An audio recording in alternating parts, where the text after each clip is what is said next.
ito ay rated SPG. Striktong patnubay at gabay ng magulang ang kailangan. Maaaring may masiselang tema, lengguwahe, karahasan, sexual, horror o droga na hindi angkop sa mga bata.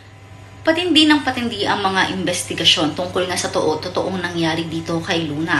Ngayon ay naimbestigahan na nga itong si Cecil, subalit hindi talaga makakapayag si Tanya na talagang sinabi or nais gawin nga ni Luna iyon sa kanyang anak. Habang si Gino rin naman ay hindi makapaniwala sapagkat hindi niya lubos maisip kung bakit hindi sinabi ni Luna sa kanya na talagang nagbubuntis siya. Sinabi naman ni Cecil sa kanyang anak na dalawa silang nag-uusap ni Luna kung kaya't sila lamang ang nakakaalam ng tunay na nilang pinag-usapan.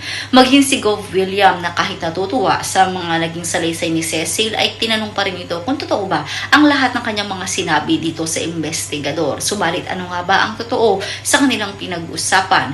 Ang mga taga Northford naman ngayon ay nagwuwelga sa labas ng eskwelahan at pinabababa sa pwesto ang mga akosta dahil nga sa hinaharang nito ang katotohanan at hustisya para nga dito kay Luna. So marami pa tayo ng mga dapat abangan dito nga lang sa senior high.